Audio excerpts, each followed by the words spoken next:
The 5 strands of reading comes from the research done by the National Reading Panel. So in 1997, Congress appointed the National Reading Panel to review reading research and determine the most effective methods for teaching. The National Reading Panel reviewed 100,000 studies. So the reason I want you to understand this number is this. You can go and Google reading studies and pull up a study that says anything. And you are going to encounter people who have a particular study that they love because it proves their point. But science doesn't work like that. Science has a hypothesis that is put forward and then proved over time and over numerous replicatable studies. So the National Reading Panel's goal was to review the major body of reading research and literature, which is impossible for an individual to do because there are so many studies about how to teach reading. Okay? And so they reviewed 100,000 studies, and in the year 2000, they submitted their final report. If anyone wants to look at it, it's right here. I printed it off for you, okay? So this is available for you. You can take it to your hotel room. You can read it if you would like. But I'm going to tell you the summary of their report, and many of you will have seen this. It is all over our curriculum today. Their summary is that there are 5 essential components to teaching reading. Those are phonemic awareness, systematic phonics, fluency, vocabulary development, and reading comprehension. So after a literature review of all these studies, they found these are the 5 necessary pieces to teach students to develop reading. But this leaves a lot of questions, doesn't it? Because which one goes first? Fluency? The study doesn't tell us this. Phonemic awareness? Comprehension? I have sat in on reading trainings where fluency was the first skill. I've also sat in on reading trainings where comprehension was the first skill.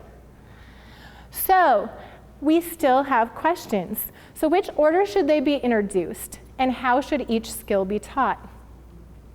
I want to give you some analogies to think about reading instruction, because reading is a huge topic, as you were discovering. And the first one is this. Teaching a student to read is like building a building. And the very first thing you need to do is to lay a foundation. Because if you don't lay the foundation, what happens? The building is unstable and it falls down. And that foundation is phonemic awareness. Now, we are going to go through each of these topics with brief definitions, and as the training goes on, we are going to dig into each topic in depth. So this is the inch deep. We are going to go a mile deep with each topic as well. So phonemic awareness is very simply the understanding that words are comprised of individual sounds. On top of this, we have fluency. And fluency, in this context, is the mastery of the skill of phonemic awareness to the point of automaticity. And once again, we will go deep with this, so if that doesn't make sense to you, very shortly, I will help you understand this and you will experience it. On top of that, we place systematic phonics, which is an accurate written code which translates sounds into a visual image. And phonics also has a component of fluency, mastery of the skills of systematic phonics to the point of automaticity. On top of this, we put on vocabulary development, which is learning the meaning of new words and morphemes through direct and indirect instruction, and developing tools to discover the meaning of an unknown word. We will then add comprehension skills. And comprehension skills are strategies a reader may employ to better comprehend a text. What you're going to discover is that this is the foundation not just of reading, this is the foundation of our entire education. because every subject is really dependent upon if you can read or not. And our mastery of these subjects depends on us developing a strong foundation in literacy skills at the beginning. So if I build a foundation like this, what sort of building can I build on this? 2 or 3 story house. But if I build a foundation like this, what could I build on it? A skyscraper. And it's wonderful that we're here in Rochester, Minnesota today, because all around us at the Kaler here is the Mayo Clinic.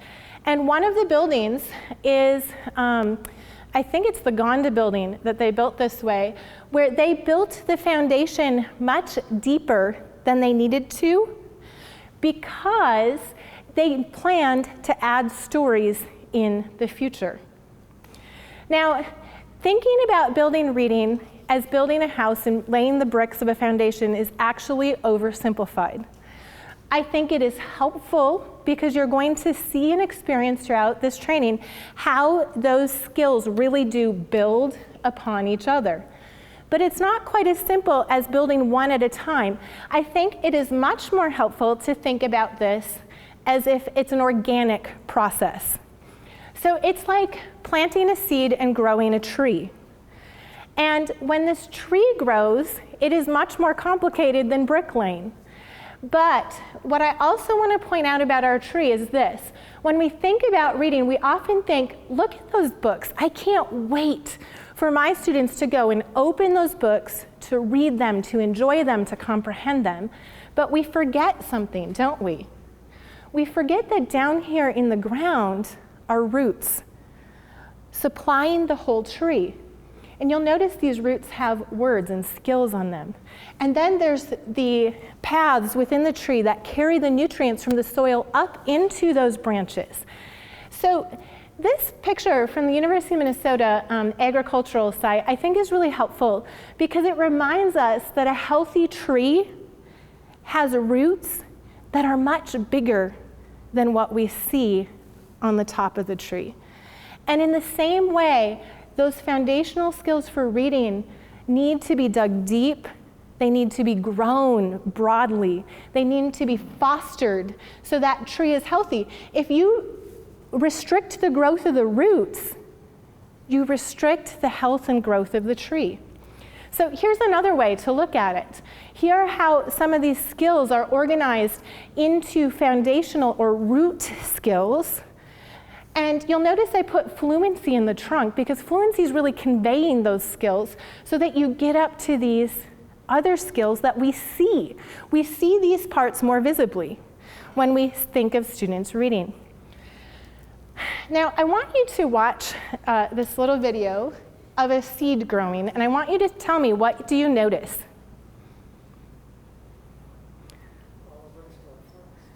The roots grow first. But then, what else is growing? The stem. But do the roots stop? No. And that is something really key for us to understand about reading instruction. We do need to lay some root skills first. But we don't stop just because the stem starts growing. We keep fostering the growth of those roots because they need to keep growing in depth so that the tree can grow up large and strong. Now, sadly, a lot of schools are building, and a lot of people are building reading like this, really, really ad hoc, right? And then they build their entire education and they wonder, why does it crumble? The students start to crumble because they have this chaotic foundation. It wasn't laid in any way that makes sense. And it was unstable. So the 5 strands of reading are this foundation that lead to reading and comprehension. And like I said, we're going to dig into each of them. Now, I like to talk about these 5 strands of reading as the critical thinking skills for language learning. These are not rote skills. This is not about rote memorization. This is about critical thinking tools that students can learn to develop strong language skills in their first language. And when they have these skills, they can apply them to learning second and third and fourth languages, because this is how to think and learn about language. Now, I would suggest for your homework tonight that you check out the white paper on our website. And I put the URL in your homework, and this will give you a very, very brief research introduction to the 5 strands of reading and how they fit together with logic of English. Because understanding that research and understanding those components is vital to being able to teach this well, I think, in an academic context.